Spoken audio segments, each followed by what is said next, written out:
Hello everybody and welcome back to another video on the channel. Today, as you can tell by the title, we are going back to an old video of mine. We are going to be ranking the 2021-22 Charlton Athletic squad from best to worst, and I can already tell this is not going to be fun. So as ever with these ranking videos, we are going to be doing this on Tier Maker. We have 6 categories to get through in this video. The top category is best of a bad bunch, which is pretty self-explanatory really. We all know how bad this squad was this season, but these select few players were the standout ones. Then we have, decent, average, just in the middle, maybe slightly inconsistent. Big letdown, players that massively disappointed, of what was expected of them at the start of the season. Then we have... Who the fuck is that guy? Made specifically for the players that did not play that regularly in the season. And in the bottom tier, we have simply just shite. So as ever with these tier lists, we will go through the players in alphabetical order. Adam Matthews. Now, of course, Adam Matthews has officially left the club. Obviously, in the retain list, we did announce that we will not be renewing his contract and he will be leaving the club after 3 years. I did say in that video that Matthews has slowly been on a decline as the years have gone on. This season, yeah, it's pretty safe to say that he has had his worst season in the Charlton shirt. Defensively, he kept getting skinned so many times, just a bit of a defensive liability most of the time, kept getting exposed on that right-hand side. He did get forward quite well a couple of times. I remember that one against Wimbledon where he just blitzed down that right-hand side from inside his own half and put the ball in the box, and Stockley finished away brilliantly with his head. For this tier list, I'm gonna go with average, I think, with Matthews. I think that's probably fair. I don't think he was, absolutely terrible. I don't think he was shocking. But yeah, definitely hot and cold this season. It's pretty safe to say, like I said, defensively proved himself to be a bit of a liability. And you could probably say the same for Akinfenwa as well. Of course, joined the club on loan from Norwich City. Obviously spent last season on loan from Norwich as well, where he didn't play often, but when he did play, he was really, really impressive. He strikes up a very unlikely partnership with Ryan Innis. The two of them were absolutely fantastic at the start of the season up until Fenwa got his injury. We signed him again in the summer. Fairly inconsistent this season. I felt he definitely was better last year. He was very prone to a few mistakes this season. He again got caught out defensively. Did score his first professional goal for the club as well against Wimbledon at home when we won the game 3-2.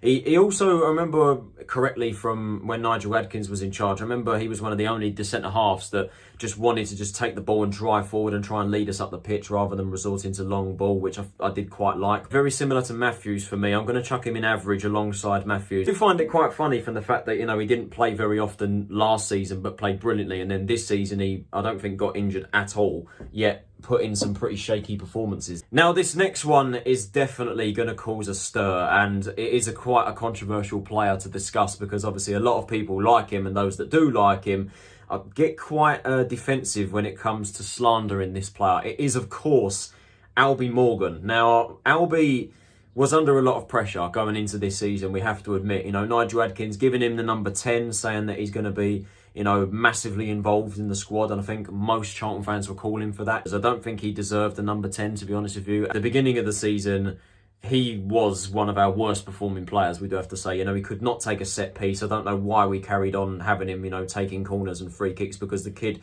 could not cross a ball to save his life. He had quite a lengthy stint out of the squad, if I remember correctly. And then, of course, when Johnny Jackson came into the side, he worked his way back into the team. And deservedly so, we have to say, because he did turn it around towards the back end of the season and ended up getting the most amount of assists in the entire squad, with 7 assists, and he obviously did get 1 goal as well against Fleetwood at home.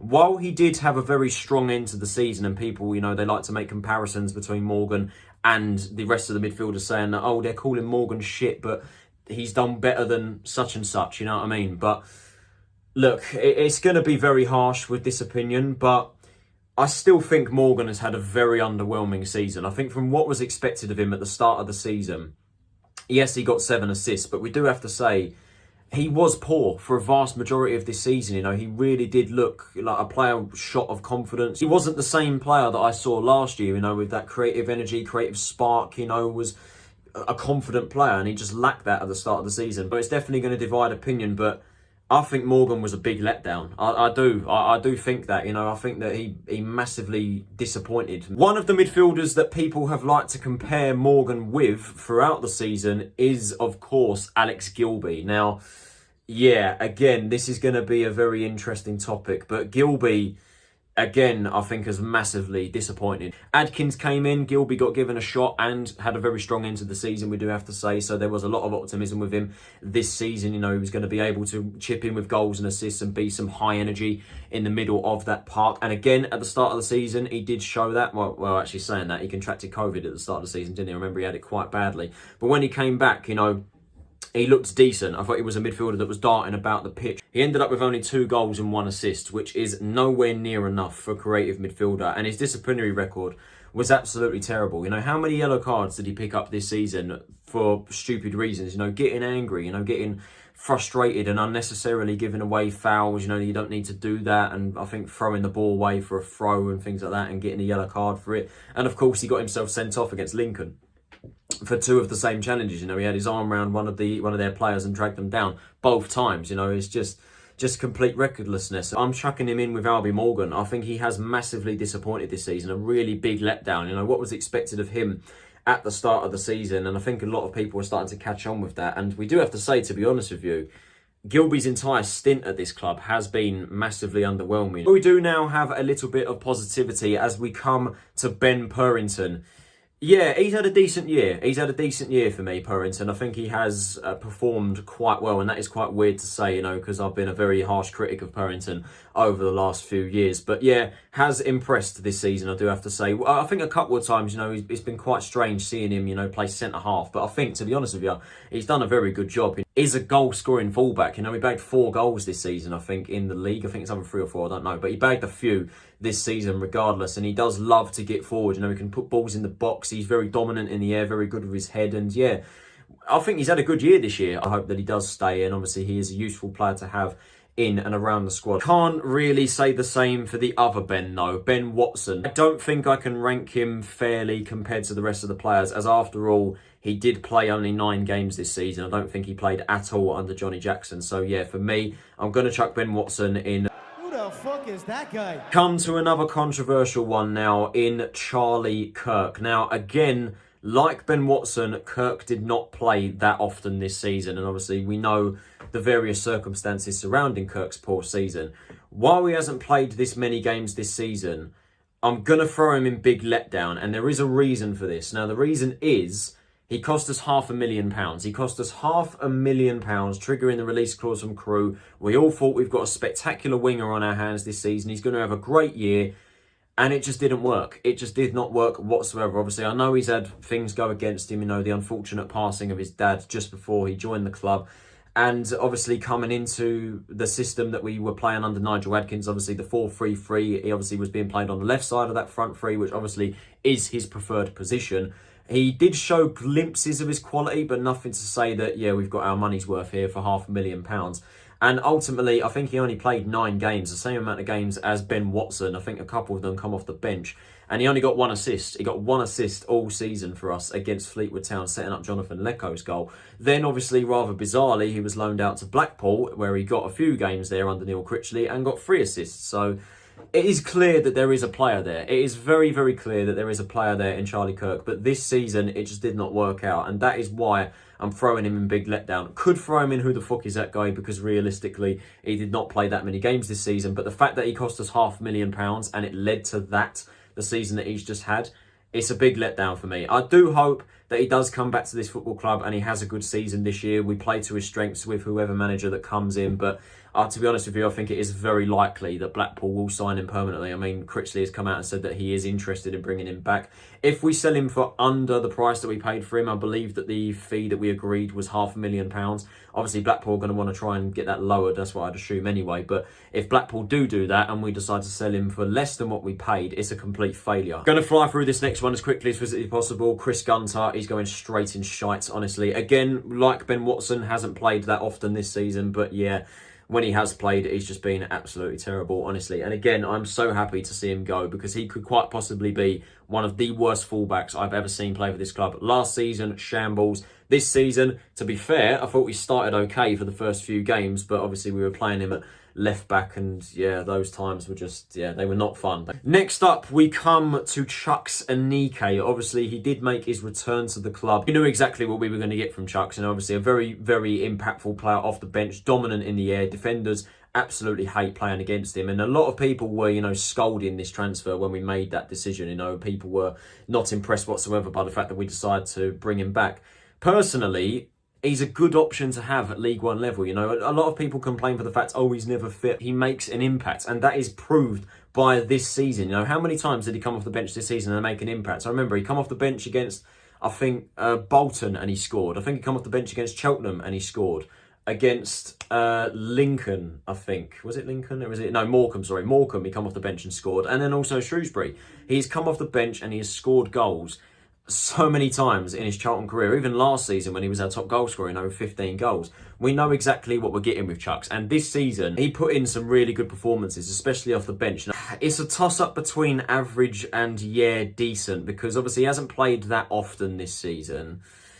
I'm not sure if putting him in decent compared to other players when he's not played that often is, I don't know. It's between one of the two, because he has done well. I think, 4 goals from 9 games. He has played really well since coming off the bench. You know what, sod it. I'm going to throw him in decent. It's quite controversial, but I think he did make a good impact. Northern Ireland international Connor Washington, and again, another player that is leaving the club upon the expiration of his contract. Definitely the more controversial one within that retained list. But Connor is an interesting one. It's a very, very interesting one. People have their mixed opinions about him. Obviously, in his 2 years at the club, he's bagged 11 goals in both seasons. He's done well to get double figures, but he can only just manage that. How many one-on-one opportunities did he miss this season? Honestly, too many. I can name so many off the top of my head. He missed one against, I think, Plymouth. He missed one against Ipswich, against Cambridge and Shrewsbury. The last few games of the season, he missed 2 identical one-on-one opportunities. It honestly was comical. It was comical how many of those chances he missed. And he was a very, very hot and cold player, we do have to say. He was good one week and then he was very, non-existent the next. But I think Washington does get some harsh criticism. I really don't think he was as bad as people make him out to be. Personally, I'm throwing him alongside Chuks Aneke in decent. I think he was one of our more better performers this season. I was quite surprised, though, to see that he was 3rd in our player of the season rankings. I don't think he was that good, especially compared to the other players that should have been within that top 3. The amount of one-on-one opportunities that he missed, if he would have put those away, I reckon he would have at least have been pushing on the 15 goal mark at the very least. It's just a shame that he's very hot and cold and he can't put those chances away. But definitely don't think he was as bad as people make him out to be. That top category is looking a bit empty right now, but we are going to have the first player entering that category, and I don't think it can really be argued with. It's Corey Blackett-Taylor. Now, I think a lot of people probably were not expecting this going into the season. Obviously, we brought him in from Tranmere after he left the club, after his contract expired. A lot of people were quite, sceptical about the signing. I think that's probably the kindest word to say it. The fact that we brought him in on a 6-month contract. Now, I saw this as an opportunity for Blackett-Taylor to, prove himself. He did get another 1.5 year extension. He's contracted to the club until the end of next season, and rightly so, because Blackett-Taylor, he's been phenomenal. I have never seen a winger scare the shit out of defenders as much as I've seen Blackett-Taylor from any of our wingers this season, honestly. He's just got it wired in his brain. Just take it on whatever side he's playing on, predominantly the left, and he just absolutely blitzes it down that left-hand side, and no one can get near him. He tore apart some defences this season, while not a left wing-back, and obviously I think that did hinder his goal contributions a little bit. How many goals did he score this season? I think it was 2 goals and 3 assists in the league, so I think him playing at wing-back did hinder that a little bit, because ultimately he's not a defensive player, but we have to say that he did step up quite massively this season. Well done to Blackett-Taylor. I think he's proved a lot of people wrong this season, and he's going to be a very, very big influence for us next season. The so-called best goalkeeper in the league, Craig McGillivray. Obviously, I have been guilty of giving him that title in the past because I did genuinely believe it, but it is pretty safe to say for the majority of this season, McGillivray has not really lived up to that name. He has shown that a couple of times, you have to say. His shot stopping is second to none. It's absolutely fantastic, we do have to say. But the rest of his game, definitely needs work. I mean, I think the biggest flaw for McAllister this season is his ability to command his box. He simply cannot do it. There's just a hesitance to come off his line. He cannot command that 6-yard box. He won't come for crosses. He won't punch them away. He won't catch them. He's just been proved to be very, very weak in that position. But again, I think he is a player that has been very unfairly, slaughtered by the fan base, because I really do not think he's as bad as people have made him out to be. He hasn't been brilliant this season, which is exactly why he's going in average. I don't think he's had a great season by any means. Obviously, 16 clean sheets is not terrible. It's the same amount of clean sheets that Ben Amos got last season. But McAllister had his flaws, and we do have to say he definitely did not live up to, the expectations of him being the best goalkeeper in the league. Josh Davidson is certainly a player that, again, is going to be up for debate. A lot of people are going to be very, torn in terms of where they're going to put him.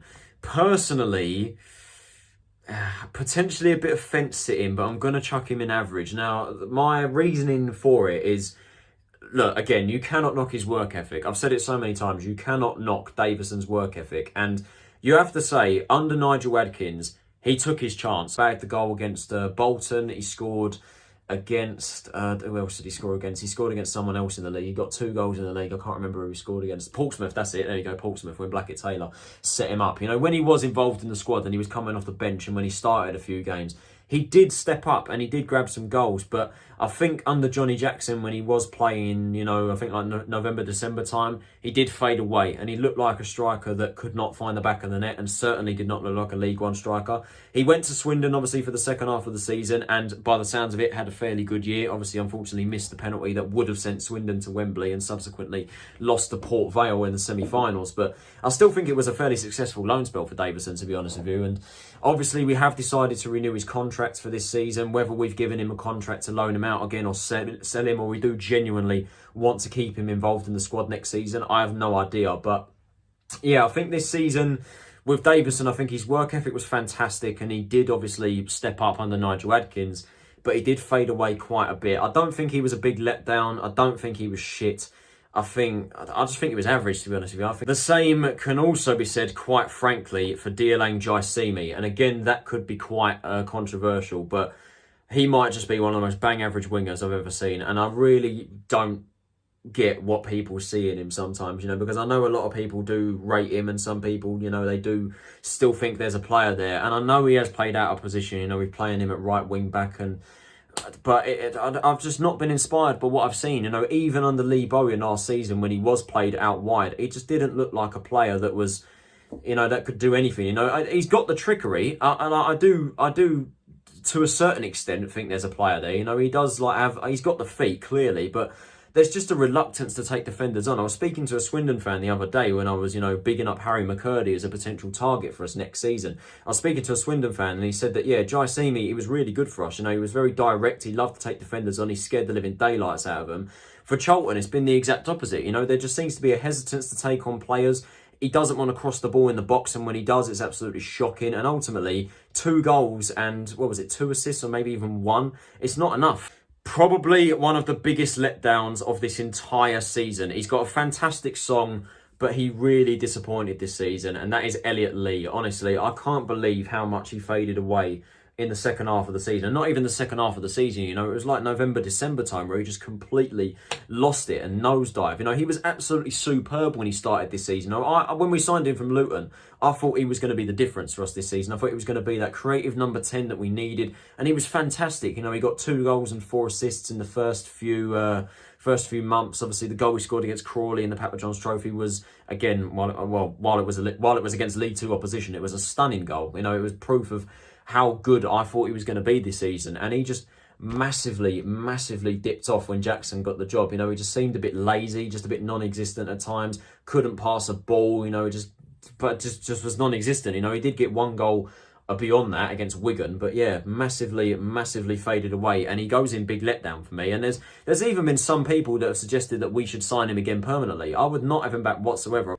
I don't think I need to justify this one with an explanation. George Dobson, straight at the top for me, straight at the top category, deservedly so, won Player of the Year, and a very unlikely Player of the Year, I think we have to say, going into the start of the season. The fact that Nigel Adkins did not rate him whatsoever and decided to leave him out of the squad was just so bizarre because Jackson came in, chucked him back in the squad, and he was instrumental. I honestly don't remember a bad game Dobson had this season. Honestly, he just done the dirty work in the middle of the park, cleaned up all sorts of attacks, put in some crunching challenges, and when all of the players just seemed to give up, in the bad patch that we had in February, he was still going. He was still going about the place, putting in challenges. And you know what? I am actually going to move him ahead of Corey Blackett-Taylor on this tier list. I'm going to chuck him right at the top because that is where he deserves to be. He's been absolutely exceptional this season. Harry Arter and Jake Forster-Caskey, they can both go in. Who the fuck is that guy? Because they've not played much this season. Harry Arter, when he did play, I think massively disappointed this season. Obviously coming over from Nottingham Forest, so many people were thinking, yes, this is our signing of the window, when ultimately he hadn't played, I think he hadn't started for Forest since February 2020 or something stupid like that. Shocking, to be honest with you. He was absolutely terrible. Played only 3 games for us, I think. And then in the end, ended up at Notts County, which tells you all you really need to know. And as for Forster-Caskey, I think rating him next to Arter and Watson is a bit of an insult to Forster-Caskey, but unfortunately, I do have to put him there because he obviously hasn't played at all due to him recovering from an ACL injury. Next up, we come to the skipper, Jason Pearce. Now, again, this one is going to be up for debate. It's going to be one that people are going to be discussing in the comments, but I think he was decent. I think he had a decent year, to be honest with you. One of the better players we had this year, and it is quite surprising for me to put him in that position because I think, like Purrington, I have been quite a critic of Pearce over the last few years, but to be fair, whenever we think Pearce is finished, he just proves us wrong. He proves us wrong and puts in some fantastic performances. Does scare me a couple of times, with his tendency to let the ball bounce and not dealing with it. It is unfortunate to see Pearce not be given a playing contract. I do hope that he does stay on at the club, as a coaching role. But to be honest, I would not be surprised if he decides to play on a little bit more. To be fair, I wouldn't be surprised if he was to join Johnny Jackson at Wimbledon. He's been a fantastic servant of the club. He's been absolutely brilliant over the last, 6 years he's been at the club now. Another ranking that, in my eyes, requires very little justification. Jayden Stockley, top category. And again, that's going to be quite controversial because I know a lot of people don't like him, but in my eyes, he was our top goal scorer for a reason. When he played, he was a goal scoring threat. He got 20 goals this season, 13 of which in League One. Obviously, it is a shame that those 20 goals did not all come in the league, but still, he had a fairly good season. He did have a very good season this year, such a dominant force in the air. When he played, he scored goals. And when he was injured, obviously during that little period where he was out, we missed him badly because the rest of our attacking options were fairly disappointing. He did have some moments across the season, but I think he has been one of our better performers this season. He's pretty straightforward for me. I know a lot of people don't like him, but yeah, there's a reason he was our top goal scorer because he is a very good player at this level, and hopefully next season he can grab some more. I did say the rest of our attacking options were fairly underwhelming, and this next one fits that bill straight away. Jonathan Leko, massive letdown. One of the most overrated players I think I've seen play for Charlton. It's very harsh, but that's exactly what it is. The fact that he's come to League One, a league that realistically he should be tearing apart, and have the season that he's just had is absolutely disgraceful. He's had a shocking season. There is no denying that. A lot of people can make the argument he was played out of position. Oh, he's not a striker, he's a winger, and we're playing him at right wing back and we're playing him up front. Even so, can you really say in the positions that he has played in this season and the performances that he's put in, he's been decent? And the answer is no. You cannot tell me that he had a good season this year. He was absolutely shocking, and he's not going in any other category other than big letdown. Could be even tempted to chuck him down there. I could even be that tempted, but I think for what was expected of him at the start of the season, I think so many people expected him to be really good, really tear this league apart. The fact that he comes to this league, a league that he should be performing at, and putting in the season that he's just had, yeah, get gone. Never want to see him in the Charlton shirt ever again. We'll move on fairly quickly from this one. Juan Castillo. Who the fuck is that guy? Stop it! No, I don't think I will. Who did not play whatsoever. Another prime example of a Premier League youngster that comes to us and doesn't play. We really need to start using the Premier League loan market more effectively, or should really just give our youngsters a go in the starting 11, just start playing them, because there's just no point in us bringing in another team's youngster, developing him for them, when we're not even going to make use of them. Mason Burstow. Now, there is no denying that Burstow has had a breakthrough year. He's had a very good breakthrough year. Obviously scored multiple goals in cup competitions, in the Papa Johns especially. Got a goal in the FA Cup as well against Havant and Waterlooville. He's got 2 in League One. He was playing really well. And then he got his Chelsea move. And while he would like to say that his head was still at Charlton, his head was still in the game, It clearly wasn't, because since he came back from Chelsea, after getting the deal done, he was absolutely shocking. His first touch was terrible, wasn't an attacking threat whatsoever, and we do have to say, we should really have shut the door on him. I'm going to throw him in average. It could be quite harsh putting him in that position, but ultimately, I just think he really disappointed in the second half of the season and definitely did not strike me as a player that was worth 1.7 million. Do you know what I mean? Wish him all the best, though. Of course, it is a dream move as an 18-year-old. Why wouldn't you join Chelsea for what must be at least 5 figures a week for him now, or maybe just a bit less than that, but still a lot of money that an 18-year-old probably should not be earning in the real world. But yeah, wish him all the best at Chelsea. But yeah, at Charlton, it was very clear that his head weren't in the game in the second half of the season. I think these next 3, to be honest with you, will just fly through fairly quickly. Nathan Harness. Who the fuck is that guy? Noel John. Who the fuck is that? And Pape Soiree, just pure fucking shite. Nathan Harness only played 1 game in the league this season. That was, of course, on the final day when McAllister contracted COVID.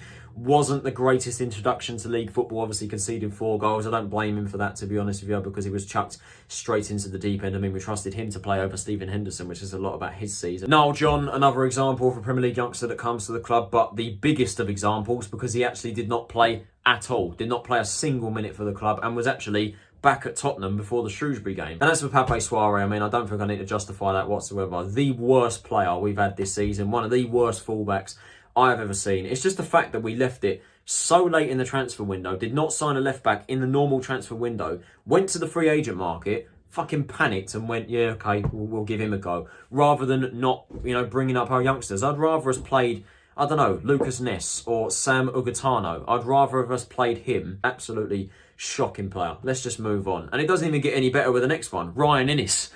I do stand by it. When he plays, very good. He's a very, very good defender. Dominant in the air, crunching challenges.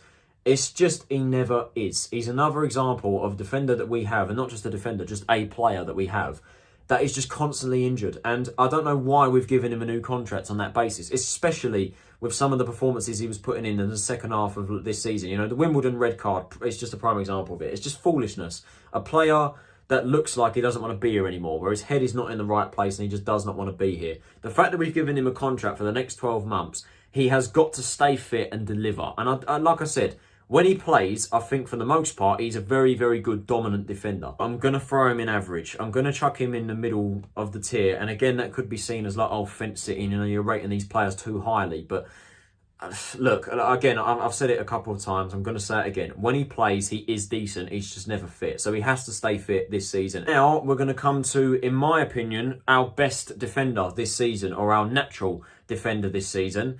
And that's Sam Lavelle. He really, really impressed me. Got very unlucky with injury. Of course, he suffered, I don't know what injury it was, back in October at the Sunderland game, but it was quite a lengthy injury. Then he came back, imposed himself in the starting 11, rightly so, got in the squad, a dominant force in the air, very good in the box, in both boxes. He bagged 2 goals this season against Wycombe and Lincoln. He goes and dislocates his shoulder against Wimbledon, and that's his season done. So hopefully he recovers and he comes back into the side next season, because he's going to be a big player for us next year, in my opinion. I'm going to throw him in, decent, because he did have a good year this year. Another player that I hope is going to be a big player for us next season, but unfortunately did not really do it for us this year, is another example to Charlie Kirk, Scott Fraser. And again, you may see that as quite harsh in chucking him in big letdown, when realistically he did not play many games this season, so really he should be there. But it's the same excuse really for Charlie Kirk. It cost us £500,000. He comes to us in January for £500,000. He's supposed to come into the middle of that park and impress.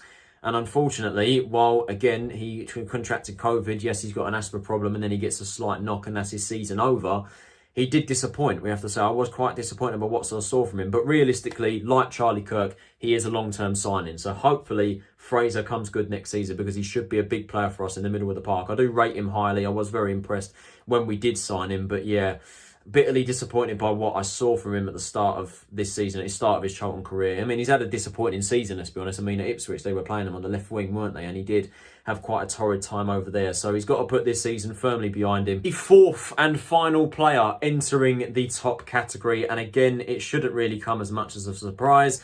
It is the central midfielder turned centre-half, Sean Clare. What a player he's been for us this season. I saw him as just a squad player, really. From the opening games of the season, I wasn't massively impressed by him. But yeah, he had a massive turnaround, I think, come September when he scored that goal against Portsmouth. And then, obviously, under Johnny Jackson, due to the couple of injuries that we had, we decided to play him as a centre-half, which, of course, at the time was quite bizarre. But it turned out to be a stroke of genius because Clare really played that position well. He did, take his midfield side of his game into that defensive line because he loved to push forward. He loved to just take the ball forward, run forward and advance and get us up the pitch. None of this punt the ball long. It was fantastic, to adapt to a new position and from going from midfield into the defence and doing as well as he did is absolutely admirable. So honestly, well done to Sean Clare. And it's also going to be interesting to see where he's going to play next season because personally I would like to see him play in midfield. And then to wrap up this video, coming on to the final player in this tier list, and it's going to be a very swift end to the video, we have to say, as we are ending with Stephen Henderson, and he's going in. Don't you dare! Who the fuck is that guy? You fuck! He only played 2 games in the league this season and made the same mistake in both games that led to goals, obviously against Crewe and Charlton. Went to save a shot.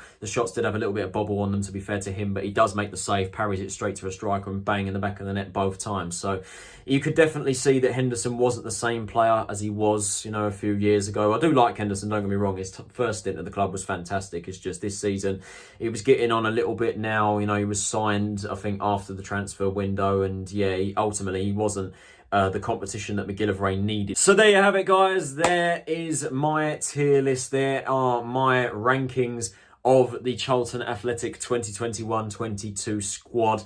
What do you guys think of my tier list? Here it is again on the screen. Where would you rank the team in your tier list? Let me know. Thank you very much for watching this video, guys. It is greatly appreciated. If you did enjoy the video, please leave a like, subscribe if you are new to the channel, and turn on those post notifications so you are notified of every time I upload a new video. This has been Tyler Roninson. Have a nice day, and I will see you all in the next video. Take it easy, stay safe, and I'll see you all later. I dare you. I double dare you, motherfuckers. One more goddamn time. I'ma do it. Who the fuck?